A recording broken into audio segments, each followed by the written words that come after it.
And we're back, episode 3 of Master Quest. We're gonna keep on playing Super Mario Bros. Let's do it. Very exciting. It's a very stimulating process here. We're about halfway through. There are over halfway through actually now. There are 8 worlds in this game. Oh wow! Oh wow! Yeah. So and there's like 4 segments to each world. So whatever 8 times 4 is, that's how many levels. It's was that? 40. 8 times 4 is 32. 32. That's what I said earlier, Shouts right? out to Miss Basaki, 3rd grade math. Okay. Man. Oh, I Oh, suck. man. So speaking of 3rd grade, what age did you start playing video games at?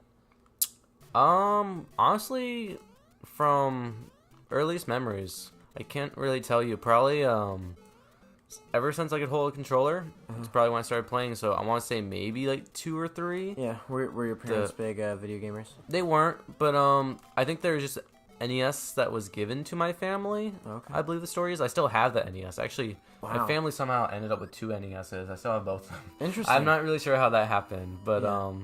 we have both NESs, and some of my earliest memories is actually like playing Galaga and like Pac-Man Wow. on the NES Damn, with dude. my sister and her friends. So that's super cool. Yeah, I think I'm trying to remember. I think the first time I ever played a video game, it was 1st grade.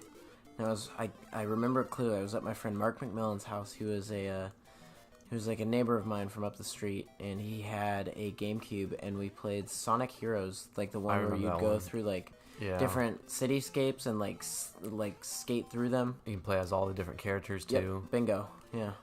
Oh, I hate the. I think fucking I Hammer think I Bros. actually went back and I bought it. I'm sorry. That's okay. I just hate the Hammer Bros a lot. It gets better, man. I'm just.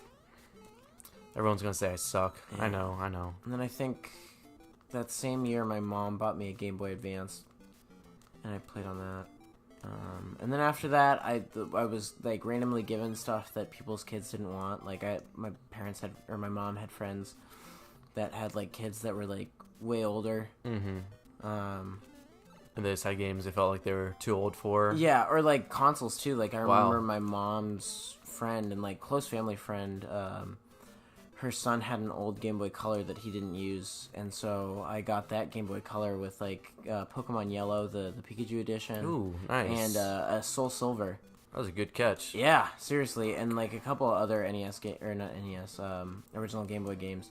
And then a friend of mine's neighbor had a garage sale, but they gave me an original Game Boy, like the gray brick, Really? for free. Do you still have that? No, because sadly my batteries exploded in Oh it my god. and destroyed the hardware, which I was really sad about because Yeah, that like sucks. I learned that at the age where I like understood the value and like the nostalgia of it, and yeah, I was. Were really they just like upset. left in there for a long time and you open it up and Yeah, yeah. I was like, why is it not turning on? And I turn it on. There's like all that like green that and white goop. corrosion, yeah. Yeah, it That was sucks. gross, and I was really upset.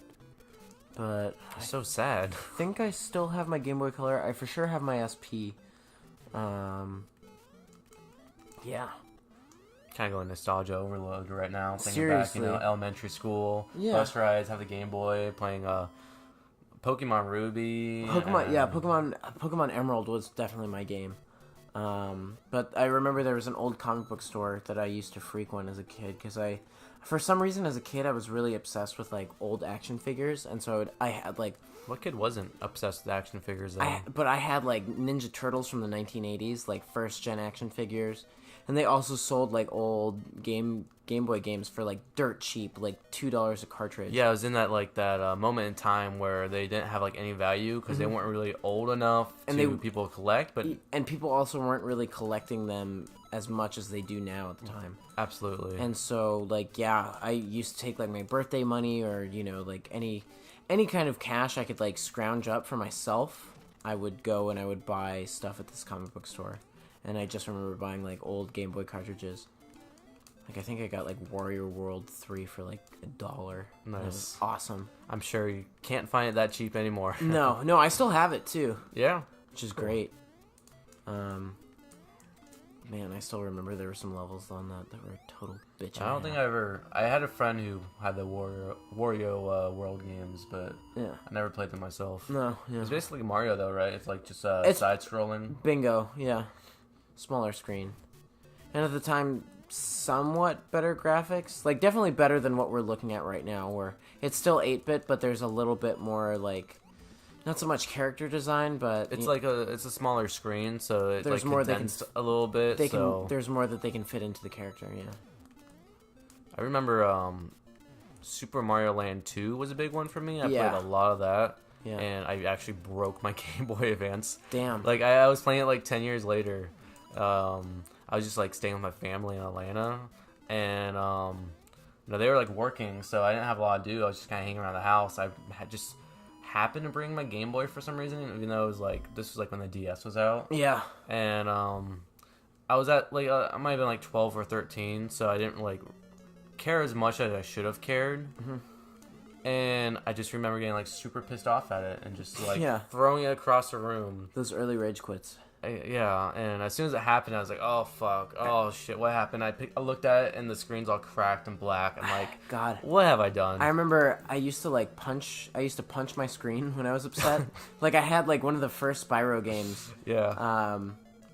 Cause there were, oh God, I take that back. I got my first Game Boy, again, first grade, but it was my last day of school, and there was this girl that we both had like first grade crushes on. And she gave me like one of those old Pokeballs that you could like pop open, and in it was like a $5 bill, which, in like first grade I was like, I am so rich right Like now. a real $5 bill? Yeah, real $5 man, you were bill and a loaded. red Game Boy Advance with like Spyro and another game. And then her mom found out and got super pissed off and like Yeah. had me give back One the of those Game Boy, stories. but yeah. I could still keep Spyro, and so I had this game for Okay. like the rest of the year, and then Christmas morning that year my mom got me the SP that I still have to this day. Nice. But yeah, I would like punch the screen, but since we grew up super poor and like lived like paycheck to paycheck, Right. I would always like freak out and be like, fuck, I hope it doesn't break. Did I break or it? Did I break it? else- Did I did break the it? Like, same I thing. hope my mom doesn't fucking kill me. Or, Right. like, I only got new video games like once a year. Yeah. And that's birthday and Christmas, and my birthday is December 12th. Oh, man. So it's basically the same thing. You only get one set of presents a year. I mean, that's where I'm kind of lucky because my birthday is like January 6th, and it's just far enough away from Christmas. it's like that next paycheck after Christmas, so you Yeah. can still kind of get the. It's that far away from Christmas that, like you have an excuse to still get presents, and it's awesome. Right. Yeah. Yeah. No. But yeah, early rage quits. Early love. I don't understand why video games make such a like. They like can be the nicest people in the world, but they bring out just such anger and hate when like you Exactly. lose. Like, And it's funny because like they advertise it as like, oh, it's fun for the whole family, but at the same time, it's like all you want to do is murder either yourself or the person you're playing with, when you're losing. or just the death threats that you get on like Xbox Live from like some Cheeto fingered 12-year-old. Right, people like Yeah, like that's life to them. They start acting like Pablo Escobar when yeah, they and start they're like, losing. I'm gonna report you. They're, I'm gonna Ooh. hunt you down. I'm gonna kill your own family. There's a dog here now. There's Hello, a dog dog. here. Hello, Johnny. What do you have to say about video gaming in the early 2000s and late 90s? He's like, I love it. I love it. That's my best dog Your best dog. impersonation. My best dog. I feel like everybody's dog impersonations all stem from Scooby-Doo. Scooby Doo. That's exactly what it is. That's just what I did. I love it. Yeah. Because what other talking dogs are there? So when you think of a Yeah. talking dog, you just go straight Scooby-Doo, right to Scooby Doo. or I don't know, maybe Marmaduke. Marmaduke. I know they came out with a movie a few years ago. And It was like a comic book? It was a newspaper originally? comic, It was- like one of the funnies, Yeah. like Zits and stuff like that. Okay, well, I think that's a good the stopping circus. point today. So, I'd say so, too. we'll finish up here, and we'll see you again tomorrow on the next episode of Master Quest. Thanks for watching.